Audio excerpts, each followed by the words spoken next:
ऐसा विश्वास दिल में जमाते चलो, ऐसा विश्वास दिल में जमा के चलो। सिद्ध अरिहंत को मन में रमाते चलो, सिद्ध अरिहंत को मन में रमा के चलो।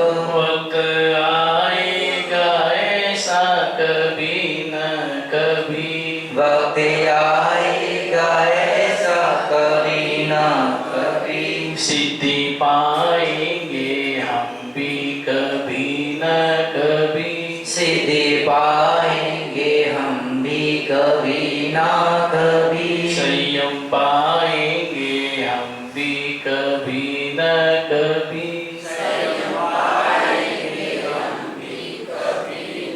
कभी, जिन्होंने अपने प्रबल पुरुषार्थ के माध्यम से मोक्ष पद को प्राप्त कर लिया, उन सभी सिद्धात्माओं की पावन सी चरणों में हमारी भाव भरी वंदना।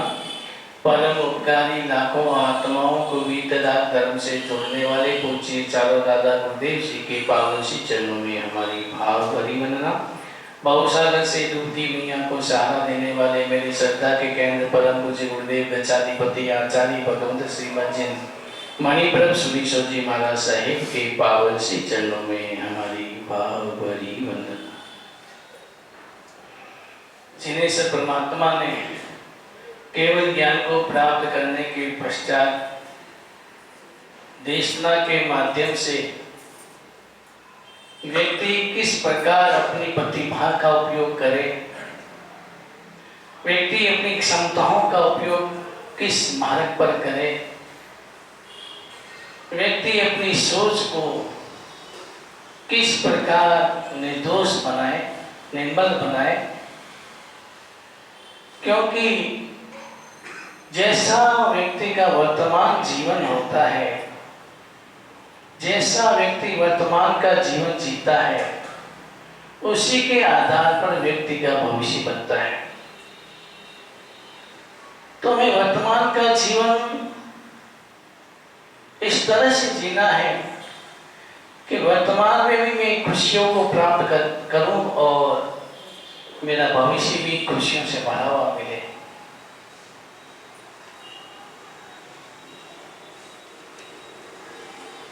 परमात्मा ने हमें बिना स्वार्थ जीवन दिया, बिना स्वार्थ जीवन दिया। हमें माता पिता हमें बिना स्वार्थ जन्म दिया, गुरुजन हमें बिना स्वार्थ राह दिखाते हैं। लेकिन अगर हमारा उसमें स्वार्थ जुड़ जाए, हम अगर स्वार्थी बन जाए, तो कभी कभी हम भगवान को भी नहीं छोड़ते हैं। अगर हमारे मन में स्वार्थ आ जाए तो हम भगवान को भी नहीं छोड़ते हैं और तरह तरह की बातें भगवान के लिए हम बोल देते हैं। कई व्यक्ति कहते हैं भगवान तो हम सब छोड़ के दीक्षा आदि वितराग बन गए और हम क्यों उसको सोना चांदी चढ़ाते हैं। कई व्यक्ति ऐसे बोलते हैं। अगर निश्चय की दृष्टि से देखे जाए तो व्यक्ति सही बोल रहा है कि परमात्मा तो वितराग बन गए, सब छोड़ के ही संयम स्वीकार करके कर्म क्षय करके वितराग बन गए। फिर उसे हम क्यों चढ़ाते हैं सोना चांदी आंगी। निश्चय की दृष्टि से तो सही है, लेकिन व्यवहार की दृष्टि से परमात्मा हमारे हैं। हमारे परमात्मा को मैं महंगे से महंगी वस्तुएं अर्पण करूं, क्योंकि परमात्मा के कारण मुझे जीवन मिला है। जो भी कुछ मुझे मिला है वर्तमान में हो सब परमात्मा की कृपा से। किसकी कृपा से? क्योंकि उपकार तो सिर्फ भगवंत का ही है। एक सिद्ध आत्मा गई तब मेरी आदिगोद से यात्रा प्रारंभ हुई, बाहर निकल के मेरी यात्रा प्रारंभ हुई। अगर मेरी यात्रा ही प्रारंभ नहीं होती तो मैं यहाँ तक कैसे पहुंच पाता, और जब यहाँ तक पहुंचता नहीं तो मैं वर्तमान में जो प्राप्त किया वो कैसे प्राप्त करता। तो मेरे ऊपर परमात्मा का उपकार है, और जो भी मुझे मिला परमात्मा के कारण मिला है। तो मुझे परमात्मा को अच्छी से अच्छी वस्तु को अर्पण करो, ये भाव होते हैं। और इस कारण से व्यवहार में हम परमात्मा की अंगी रचाते हैं कि मेरे परमात्मा। कभी कभी ऐसा भी होता है, परमात्मा को देख करके व्यक्ति को सम्यक ज्ञान भी प्रकट हो जाता है। प्रतिमा को देख करके, प्रतिमा के आकर्षण को देख करके कभी कभी हमारे भीतर में सम्यक का भी उजाला हो जाता है। तो परमात्मा में निस्वार्थ जन्म देते हैं और माता पिता भी हमें निस्वार्थ जन्म देते हैं। मैंने उस दिन कहा था कि किसी के साथ रिश्ता मत तोड़ो। अगर व्यक्ति का स्वार्थ रहित, स्वार्थ सहित रिश्ता होता है, स्वार्थ के कारण रिश्ता जोड़ता है, वो रिश्ता लंबा नहीं चलता। और जो निस्वार्थ रिश्ता जोड़ता है, जो दिल से रिश्ता जोड़ता है, वही लंबा चलता है। और दूसरी बात है, पहला पॉइंट मैंने बताया, किसी के साथ रिश्ता मत तोड़ो, और दूसरा है किसी का दिल मत तोड़ो। हमें माता पिता ने निस्वार्थ जन्म दिया है, हमें बड़ा किया है, हमें योग्य बनाया है, तो फिर हमारा कर्तव्य क्या होना चाहिए कि मैं अपने माता पिता का दिल नहीं तोड़ूंगा। बाहर में आप प्रशंसा प्राप्त करते हैं, मालाएं पहनते हैं, बाहर में आपकी लोग प्रशंसा करते हैं, बाहर में लोगों का आप दिल जीतने का प्रयत्न करते, दिल जीत भी लेते हैं। लेकिन मैं घर में गया और भाई को बोला, आपका पति तो बहुत गुणवान है, भाग्यशाली है कि लोग, ये तो हमारे संघ के आगेवान है, संघ के प्रतीक है। तो भाई ने कहा, मेरा दिल जानता है कि मेरा पति कैसा है। जब तक व्यक्ति अपने घर वालों का दिल नहीं जीतता, घर वाले आपकी प्रशंसा करे, ऐसा व्यवहार आपका नहीं होता है। बाहर में अगर कैसे व्यवहार हो, अच्छा व्यवहार करो, लेकिन जब तक घर वाले आपकी प्रशंसा नहीं करें, तो आप समझना कि मैंने अपना जीवन सुव्यवस्थित नहीं जी पाया और मैं अपना जीवन हार रहा हूं। एक पत्नी आपके पास आके अगर ये कहे कि मैं सौभाग्यशाली नहीं हूं कि मुझे आप जैसे पति मिले, गौरव अनुभव करती हो, ये कब संभव होगा? आपकी पत्नी आपकी प्रशंसा कब करेगी? जब आपका व्यवहार मधुर होगा, रिश्ता आपको निभाने आता है, रिश्ता निभाते हैं, आप दिल से रिश्ता निभाते हैं, तो परिवार वालों का आप दिल जीतते हैं और परिवार वाले आपकी प्रशंसा करते हैं। और अगर आपके परिवार वालों का आपने दिल नहीं जीता, बाहर में कितने भी माला पहन ली, लेकिन उससे आपको संतुष्टि नहीं मिल सकती। गौरव तो ये हो कि लड़का अगर कहे मैं बनूंगा, मेरे पापा जैसे बनूंगा, अगर आपका लड़का कहता है तो समझना मेरा जीवन मैंने सार्थक किया, अच्छा जीवन जिया मैंने। बाहर की प्रशंसा प्राप्त करना बड़ी आसान बात है, कोई बड़ी बात नहीं है, लेकिन घर वाले आपकी प्रशंसा करें, घर वाले आपके जीवन से, आपके व्यवहार से, आपके आचरण से संतुष्ट रहे। लेकिन मैंने कहा, जहां रिश्ता में स्वार्थ आ जाता है, एक परिवार, सच्ची घटना, एक परिवार में एक पुत्र है, एक पिता है और एक माँ है, 3 जने। पिता का सामान्य व्यापार था, कोई लंबा चौड़ा व्यापार नहीं था, और अचानक उनका स्वास्थ्य बिगड़ गया और आयुष्य पूरा हो गया और वो अगली यात्रा के लिए रवाना हो गए, उनका स्वर्गवास हो गया। अब माँ के जीवन में दुखों का पहाड़ टूट गया, लेकिन माँ ने अपने जीवन की, अपने दुखों को छिपाया। मेरे बेटे को कोई तकलीफ नहीं आनी चाहिए।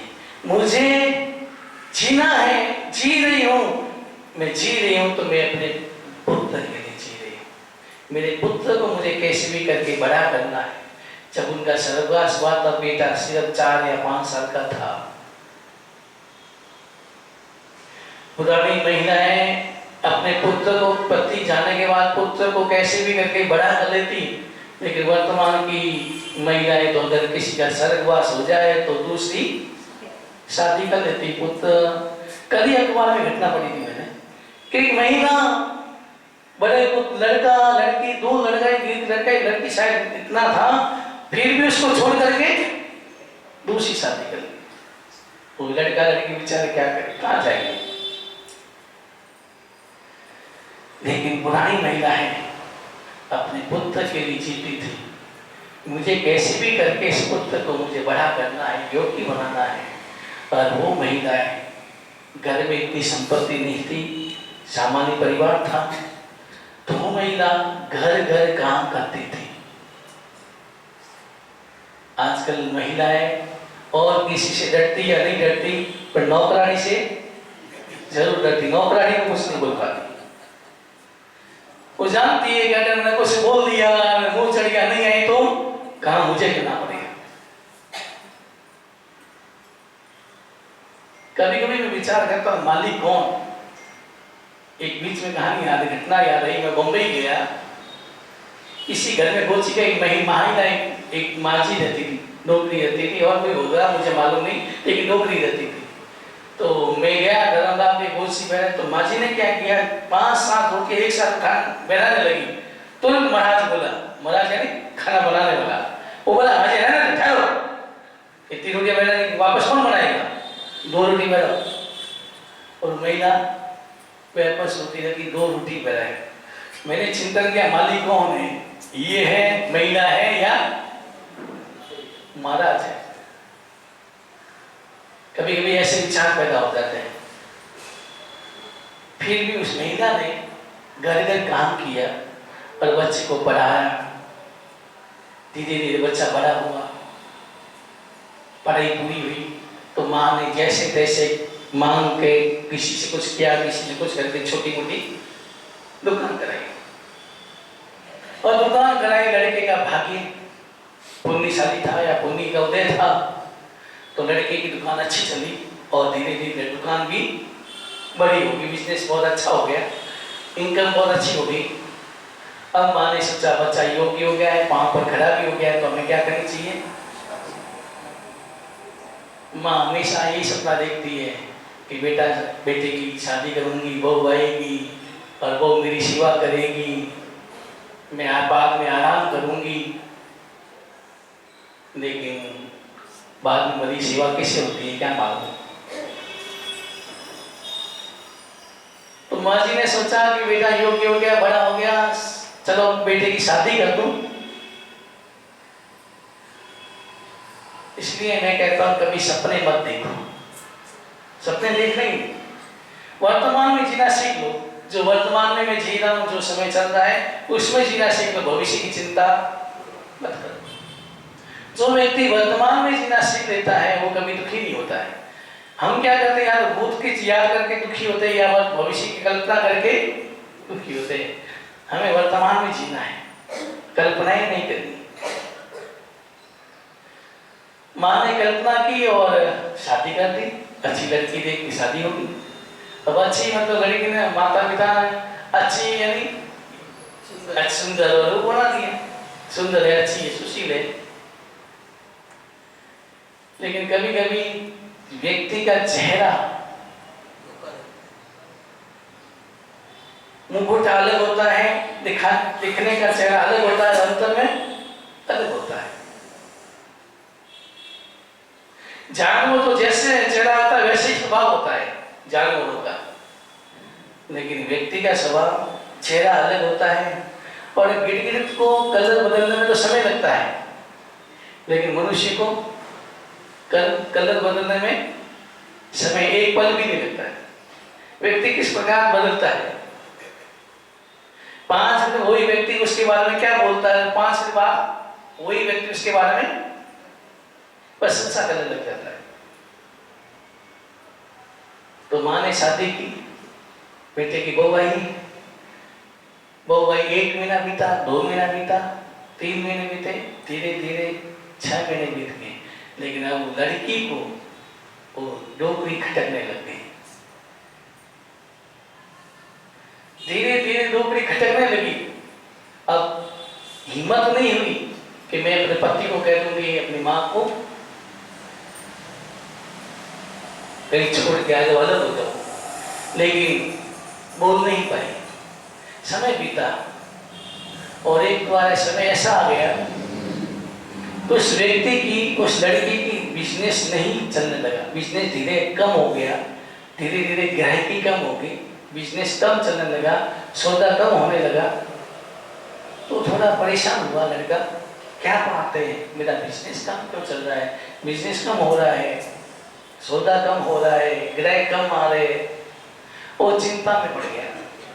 और जब शाम को उदास चेहरा लेके घर आता तो उसकी पत्नी पूछती क्या हुआ, तो कहता बिजनेस नहीं चल रहा है, व्यापार नहीं चल रहा है, ग्राहक ही नहीं है, मंदी चल रही है। तो उस लड़की ने, वो कहाँ की रहने वाली थी क्या मालूम, उस लड़की ने सोचा अभी मौका अच्छा है, मौके पे छक्का लगा देना चाहिए। उस महिला ने कहा, उस लड़की बेटे की बहू ने अपने पति को बोला कि आपका बिजनेस क्यों नहीं चल रहा है, मुझे मालूम है, मालूम है क्यों नहीं चल रहा है। लेकिन लड़के का माँ के प्रति बहुत प्रेम था। सुबह उठते ही माँ के चरणों में प्रणाम करके ही दुकान जाता था। जब भी दुकान जाता है माँ को प्रणाम करके आशीर्वाद लेके ही जाता था, क्योंकि वो जानता था कि माँ ने ही मुझे कैसे कष्ट उठा करके, खुद ने दुख उठाया और मुझे बना दिया। लेकिन उसने कहा कि मुझे मालूम है तुम, आपकी दुकान क्यों नहीं चलती है, व्यापार क्यों नहीं चलता है, तो क्या हुआ। उसने कहा सुबह सुबह आप माँ का चेहरा देखते हो और माँ तुम्हारी विधवा है, आप विधवा का चेहरा देख के जाते हो, इसलिए आपका व्यापार नहीं चलता। लड़के ने जो ये सुना, एक पल के लिए तो उसके मन में आक्रोश भी आया कि मेरी माँ को ऐसे बोलती। पर धीरे धीरे 2, 4, 5 दिन, 10 दिन बीते, व्यापार चल ही नहीं रहा था। तो उसके मन में भी थोड़ी शंका हुई, क्या वास्तव में मैं अपनी माँ का चेहरा देखता हूँ इसलिए नहीं चल रही है। तो उसने सोचा कि मैं, माँ आगे कमरे में रहती है, मैं पीछे कमरे में भेज देता हूँ ताकि सुबह सुबह उनका चेहरा नहीं दिखेगा। तो बेटे ने कहा माँ तुम पीछे वाले कमरे में रह जाओ। माँ ने कहा कोई बात नहीं बेटा, तुम क्या पीछे कमरे में जाती, पीछे कमरे रहेगी। और बेटा प्रणाम नहीं करता, सुबह सुबह जब रोज करता और नहीं करता सीधे दुकान चले जाता। फिर भी दुकान व्यापार नहीं चल रहा था। वो लड़का परेशान हो गया, आखिर क्या करूं, मेरा व्यापार क्यों नहीं चल रहा है। फिर पत्नी ने कहा कि तुम्हारी माँ भी विधवा है, घर पर रहती है, कभी कभी तेरा चेहरा दिख जाता है, कभी वो जरा फिक्र हो जाता है, इस कारण से आपका व्यापार नहीं चलता है। तो उस पत्नी ने हिम्मत करके बोल दिया कि माँ को पास में वृद्धाश्रम है, वहां अच्छी व्यवस्था है, माँ का मन भी लगा रहेगा, अच्छी व्यवस्था है, अपन महीने महीने पैसे भेज देंगे, वहां भेज दो। अब लड़का विचार करने लगा, लड़के की कमजोरी एक ही होती है, कि जो लड़का, जो पुत्र पत्नी की बातों में आ जाता है और पत्नी की बातों में आगे अगर माँ से अलग हो जाता है, वो भले अलग हो जाएगा लेकिन अंदर में चुपन रहेगी, अंदर में टीस रहेगी, अंदर में वो सुखी नहीं रह पाएगा। ऊपर से मुस्कुराएगा लेकिन अंदर में वो टीस रहेगी, दुख रहेगा कि अरे मेरे माँ बाप से, माँ से अलग हो गया, माँ को मैंने अलग कर दिया, मैं माँ से अलग रह गया, माँ ने मेरे लिए क्या किया था। कभी कभी आप अलग रहते हो, कभी कभी ईमानदारी से बताना, कभी कभी आपके मन में विचार आते ही होंगे ना। अगर आप माँ से अलग रहते हैं तो कभी कभी आपके मन में नहीं आता है, कभी विचार आता है कि मेरी माँ ने मेरे कैसे छोटेपन में कैसे मुझे खिलाती थी, पिलाती थी, सब कुछ करती थी, मुझे नहलाती थी, सब कुछ मेरी माँ ने किया। कभी आता विचार? आता नहीं आता? आता। तो उस लड़के ने विचार किया कि मैं क्या करूं, तो माँ ने मेरे लिए इतना किया, माँ को कैसे छोड़ूं। लेकिन पत्नी की बातें बार बार कहने से उसके मन में बात धीरे धीरे घर करने लगी कि मेरा व्यापार नहीं चल रहा है, हो सकता है माँ के कारण ही हो। और अब एक दिन गया माँ के पास और माँ को जाके कहा, बोल नहीं पा रहा है, हिम्मत नहीं हो रही है, मैं माँ को कैसे बोलूं। लेकिन व्यक्ति का स्वार्थ हावी हो जाता है, व्यक्ति प्रेम में अंधा हो जाता है, वास्तव में अंधा हो जाता है, तो फिर उसे कुछ दिखाई नहीं देता है। उस बेटे ने, जिस बेटे को माँ ने घर घर जाके झाड़ू पोंछा करके उस लड़के को बड़ा किया है, पढ़ाया है, योगी बनाया, और वही लड़का माँ को बोल रहा है, माँ मेरा व्यापार नहीं चल रहा है क्योंकि तुम विधवा हो। अब कोई दूसरा व्यक्ति बोले नहीं तो इतना दुख नहीं होता है, लेकिन घर का बेटा अगर बोले तो दुख और दर्द में यही अंतर है। दर्द ऊपर ऊपर का होता है, जैसे पांव में कांटा चुभा, दर्द हुआ, थोड़े दिन की दवाई ले रहे हो, ठीक हो गया। दूसरे के द्वारा दिया गया, बोला गया शब्दों से दुख दर्द हो सकता है लेकिन दुख नहीं होता है। दुख तो जब घर वाले बोलते हैं, घर वालों के कारण जो मुझे परेशानियां होती है उसे दुख होता है। माँ ने जो ये सुना, जैसे कोई कान में शीशा डाला हो, दिल टूट गया कि मेरा बेटा मुझे कह रहा है विधवा। अब मैं कभी भी विचार करता हूं उसमें महिला की क्या दोष है। पत्नी मर जाती है तो विधवा होती है, उसको घर से बाहर नहीं जाना है, और पत्नी मर जाती है व्यक्ति की तो उसको कोई विधुर कहता है या उसको कहता है कि घर में रहो, बाहर मत जाओ, कभी रोकता है पति? अरे पत्नी का क्या दोष है, वो तो उल्टा दुखी हुई, उल्टा उसका जीवन दुख में भरा हुआ रहता है, दुख से भर जाता है। फिर भी हम महिला को दोष देते हैं, महिला ये विधवा है, ये ऐसा है, वैसा है, हम शब्द बोलते हैं। और बेटे ने बोल दिया, माँ तुम विधवा हो इसलिए मेरा घर व्यापार नहीं चल पाता है, इसलिए माँ पास में ही वृद्ध आश्रम है, मैं आपको वहाँ छोड़ देता हूँ, मैं हर महीने पैसे भेजूंगा, आप आराम से वहाँ रहना। माँ ने कहा ठीक है बेटा, जिसमें तुमको सुख मिले वो करो, मैं तैयार हूँ। और माँ को वृद्ध आश्रम में छोड़ दिया। ये कहानी सुनी मैंने, बड़ी सच्ची घटना है। मैंने जब उसको देखी और मेरे मन में आया कि व्यक्ति अपने जीवन में उपकारों को भूल जाता है, कृतज्ञता के भाव नहीं रख पाता है। मेरे उपकारी है, पहला उपकार माँ ने मुझे जन्म दिया, बिना स्वार्थ जन्म दिया। कोई स्वार्थ होता है? बिना स्वार्थ जन्म देता है। माँ के मन में कोई स्वार्थ नहीं होता है।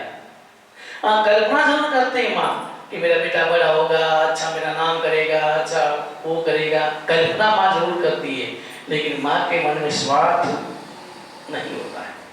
माँ का प्रेम ही ऐसा प्रेम है, निस्वार्थ होता है। बाकी के प्रेम में स्वार्थ मिला होता है, लेकिन माँ के मन में जो माँ का प्रेम है वो निस्वार्थ होता है। माँ के मन में क्या स्वार्थ होता है? आपका लैट्रिन साफ की, आपकी गंदगी साफ करती है, बचपन में सब कुछ करती है, सहन करती है, आपकी लातें सहन करती है, आपको खिलाती है, पीछे घूम घूम के खिलाती है। क्या स्वार्थ था माँ? लेकिन व्यक्ति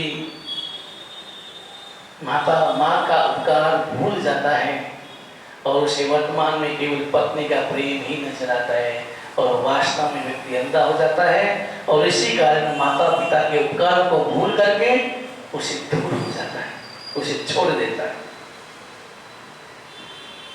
माँ व्रत आश्रम में रहने लगी और वहां पर भी माँ ने सोचा मेरे अभी तक हाथ पांव चल रहे हैं, पर माँ वहां पर भी काम करने लगी।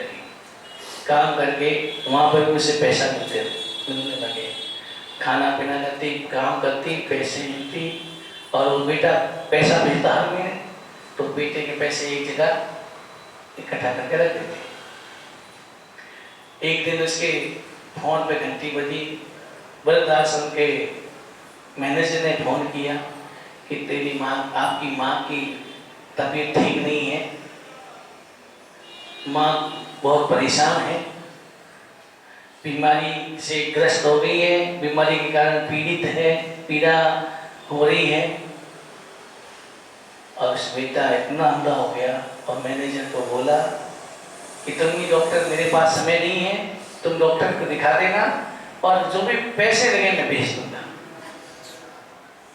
वो बेटा माँ के पास गया नहीं, माँ के हाल चाल पूछने भी नहीं गया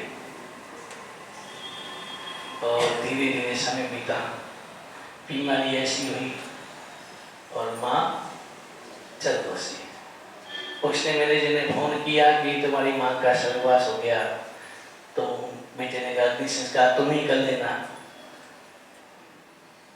मेरे पास समय नहीं, तुम ही कर देना।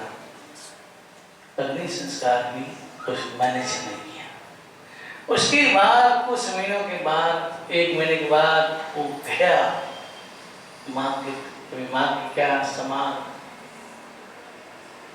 माँ के सामान को देखने गया और माँ ने सामान रखा और उसके पैसे और दिया, एक चिट्ठी भी लिखी और हमें छोड़ दिया। माँ बेटा आया, पैसे इकट्ठे किए, लिया और चिट्ठी लिखी, चिट्ठी पढ़ी तो जोर जोर से रोने लगा।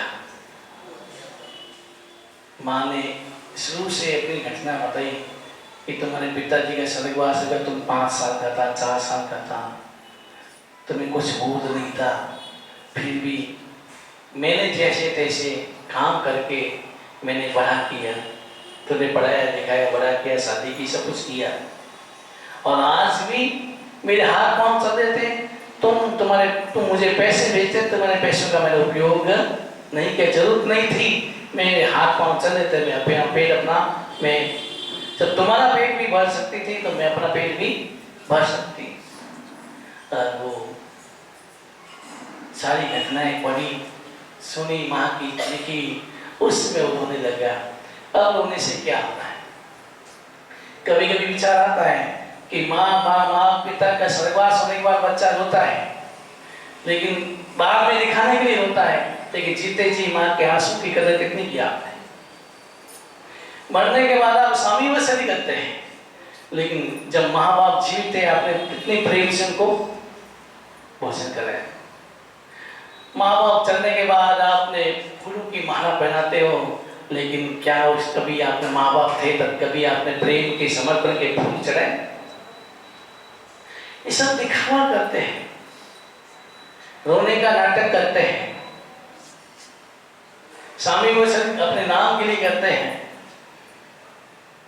लेकिन माता पिता के लिए, अगर माता पिता का प्रेम होता आपके प्रति आपके मन में माता पिता के उपकारों का स्मरण होता तो आप माँ बाप को कभी छोड़ते नहीं, कभी अलग नहीं हो। कई ऐसे होते हैं कुछ भी हो जाए पत्नी को छोड़ना मंजूर, लेकिन माँ को नहीं छोड़ना। ऐसे भी मैंने देखे, कुछ भी हो जाए लेकिन मैं माँ को नहीं छोड़ता। ऐसे भी है, और ज्यादा इस ऐसे कम है, लेकिन माँ बाप को छोड़ने वाले ज्यादा है। उनको घर को याद नहीं करते। तो किसी का दिल मत तोड़ो। माता पिता का दिल तोड़ते हो तो कभी भी तुम चैन से जी नहीं पाओगे, सुख से जी नहीं पाओगे। इसलिए माता पिता को कभी दिल मत तोड़ो, परिवार वालों का दिल मत तोड़ो, परिवार वालों को दिल जीतो। परिवार में परिवार वाले आपकी इज्जत करें, परिवार वाले आपकी प्रशंसा करें। परिवार वाले अगर ऐसे कहें, अगर लड़की कहे मुझे शादी करूंगी, लेकिन लड़का कैसा भी हो, लेकिन लेक्चर या स्वभाव मेरे पिता जैसा